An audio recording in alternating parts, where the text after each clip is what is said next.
Herzlich willkommen zu einer weiteren Folge Lasst uns lesen. Wir machen weiter mit den Heldenliedern. Nibelungenlied für das Teutsche Haus von Emil Engelmann. Auf der Seite werde ich die Seite einblenden, die ich aktuell lese, damit wir gemeinsam lesen können. Und da oben in der Ecke werde ich eine Infokarte einblenden, die euch zu den vorherigen Folgen führt. So, in der letzten Folge hatten wir den guten Hagen, der versucht hat, mit seinem Herr und mit Gunther und allem anderen über den Fluss zu kommen. Hatte darauf einen Fergen gefunden. Der Ferge wollte aber nicht so richtig und hat ihn angegriffen. Daraufhin hat er den Fergen getötet und die Leute alle selbst rübergebracht. Na gut, jetzt geht's weiter.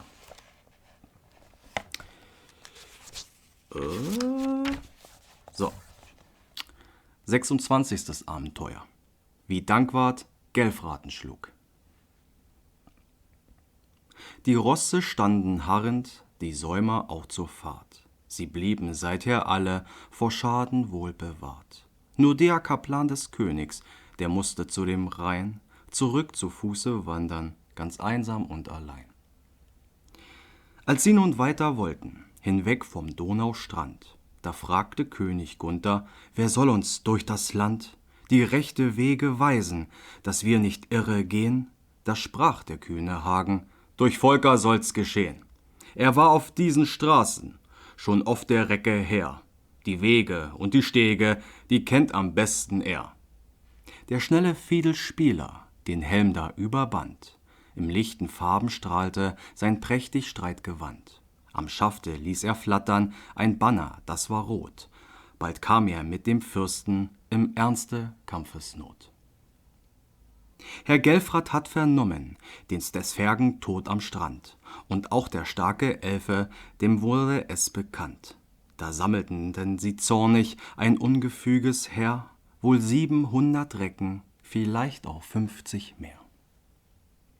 Der kluge Hagen hatte es weislich so bestellt, dass er der Nachwuchs pflegte mit Dankwart heut im Feld. Sie ritten unter Schilden voll Vorsicht durch das Land. Schon war der Tag vergangen, da klirrte Streitgewand. Und beiderseits der Straße und hinter ihnen her erscholl's von wirren Rufen und Rosseshufen schwer. Da rief der kühne Dankwart die Tronjer Degen an: Aufbindet eure Helme, habt Acht, sie greifen an! Licht blitzte aus dem Walde, von Schildern heller Schein, da hielten sie mit Reiten auf ihrem Wege ein. Nicht länger schwieg Herr Hagen, als er die Feinde sah. »Wer jagt uns auf der Straße?« rief er voll Zornes da. Da gab ihm schnelle Antwort der Graf von Bayerland: »Wir suchen unsere Feinde, die Schilde an der Hand. Ich weiß nicht, wer uns heute am Fluss den Fergen schlug. Das war ein schlimmer Recke, mir ist es leid genug.« Da sprach von Tronjer Hagen: »Die Schuld ist einzig mein. Es wollte uns nicht fahren, der grimme Ferge dein.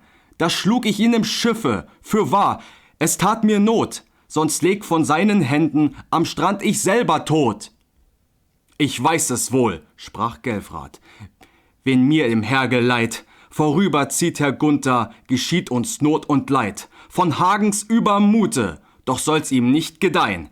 Es muß mit seinem Leben des Fergen Bürge sein.« Den Speer neigt er zum Stiche, stracks über seinen Schild.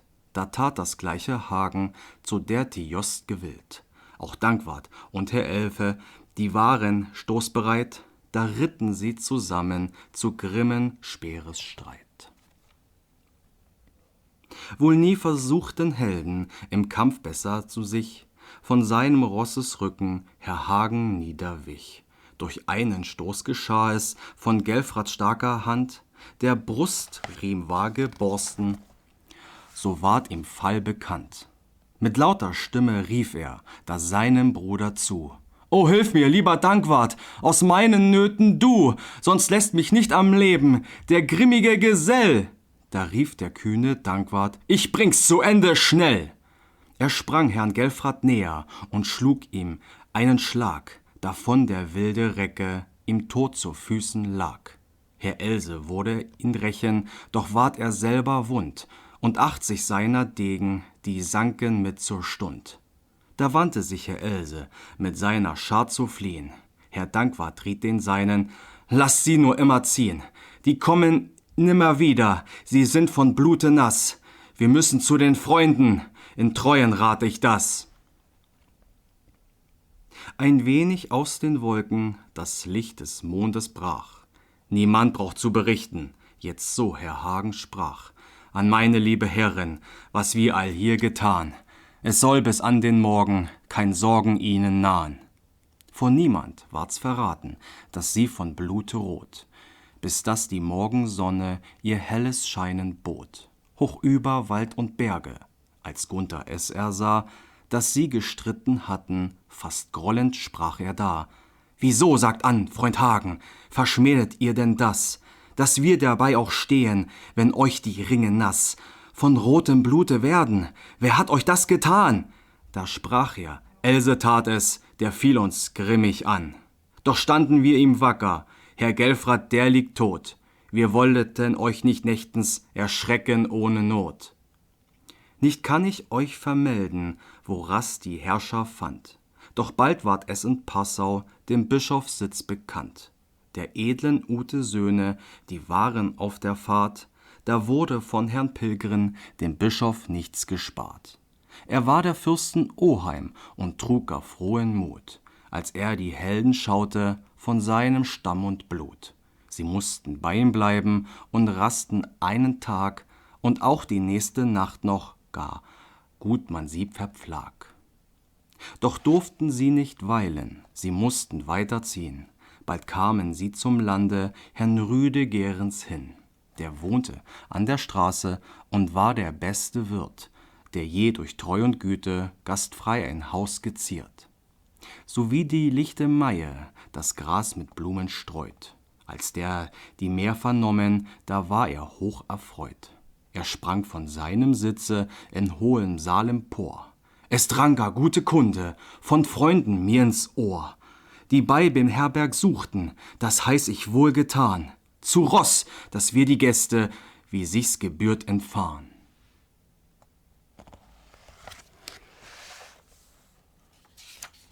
Das war das Erste. Also die Burgunden wurden in Bayern erstmal gut begrüßt, wenn man so will.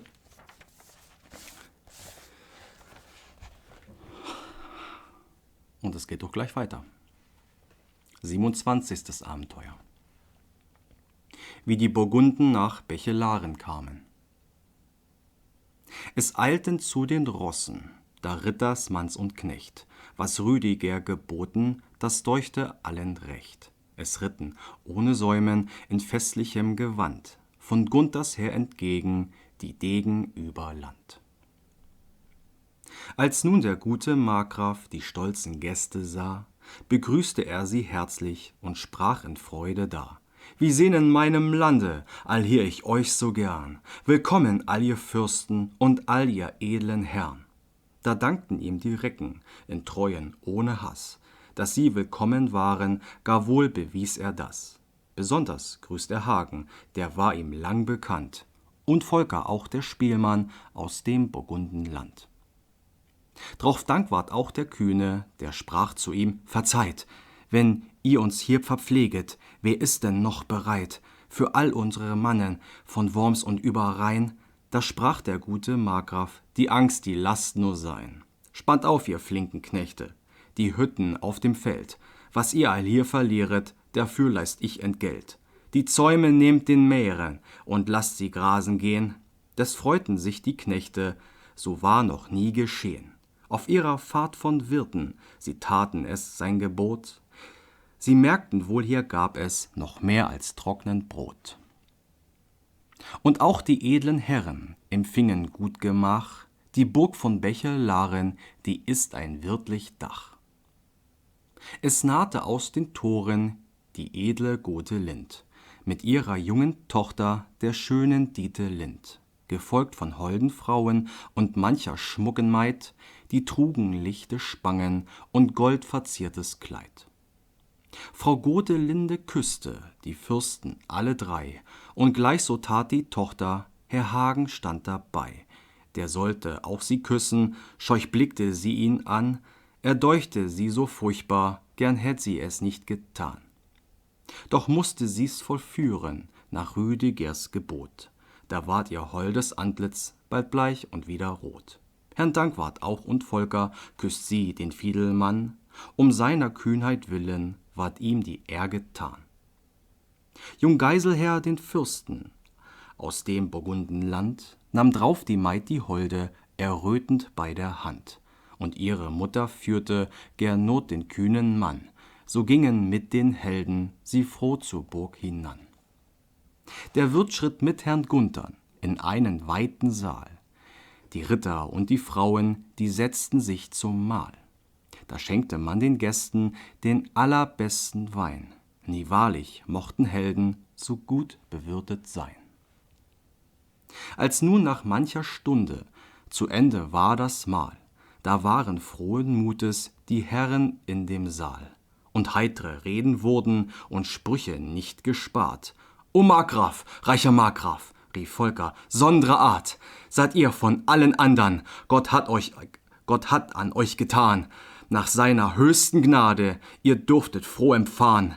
Ein Weib, ein minnigliches, dazu ein Töchterlein.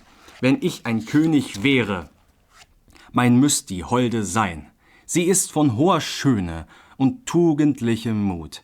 Sie könnte Krone tragen, ein echtes Fürstenblut.« Da sprach der edle Markgraf, wie möchte das wohl sein, dass sich ein König wählte, die liebe Tochter mein. Ich und mein Weib, wir beide, sind in der Fremde hier und haben nichts zu geben, was frommter Schönheit ihr. Da fiel mit guter Rede der kluge Gernot ein. Sollt ich nach meinem Herzen ein Ehgemahl mir freien, ich wär auch ohne Güter an solchem Weibe froh. Dann rate eurem Bruder, rief Hagen, doch es so.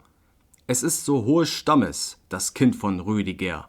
Das gäbe eine Hausfrau für König Geiselher, der gerne dienen wollte, ich und mein ganzen Lehen, seh ich ihn unter Krone bei den Burgunden gehen. Herrn Rüdigeren deuchte des Tronjers Rede gut, und auch Frau Gotelinde war dopp ob frohe Mut. Da fügte es die Helden, dass sie zum Weibe nahm, Herrn Geiselher der Edle, er tat es ohne Gram. Soll sich zusammenfügen, wer mag dem widerstehen? Man ließ den jungen Fürsten hinzu der Jungfrau gehen. Da wurde gleich geschlossen, um sie nach Brauch der Ring, an ihres Vaters Antlitz ihr weinend Auge hing, als man begann zu fragen, die minnigliche Maid, ob sie den Recken wolle, die Frage war ihr leid.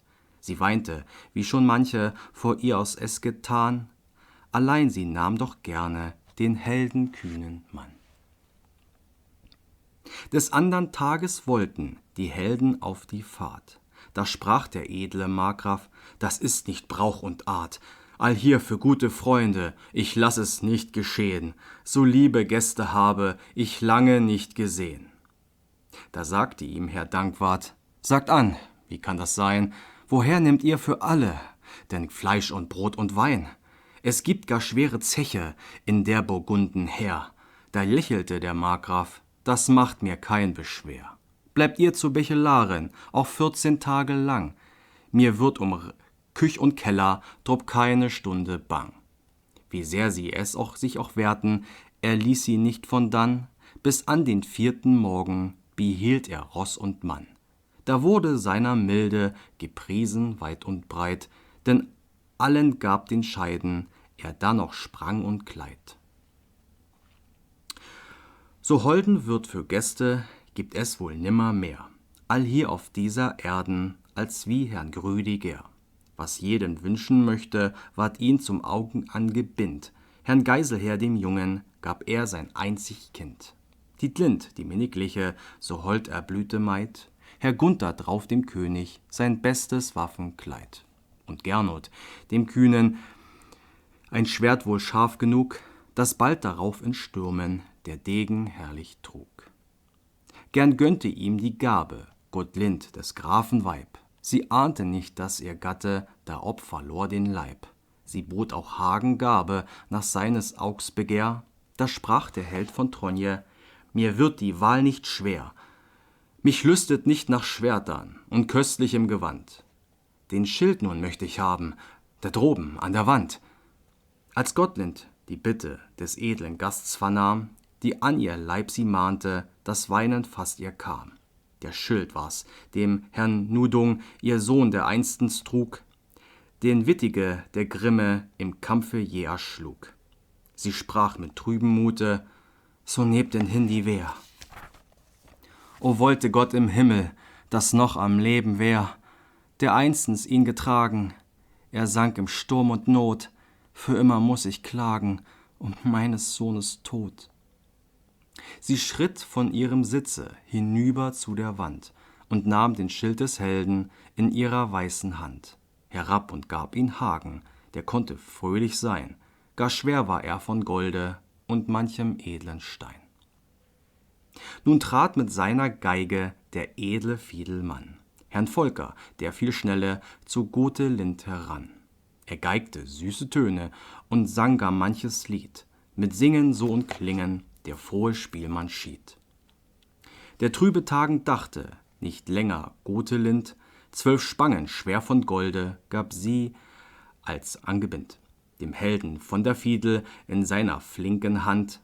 Die sollt ihr mit euch nehmen, sprach sie, in Etzels Land, und sollt die dorten tragen, am Hofe mir zur Ehr, auf dass wir es erfahren bei eurer Wiederkehr.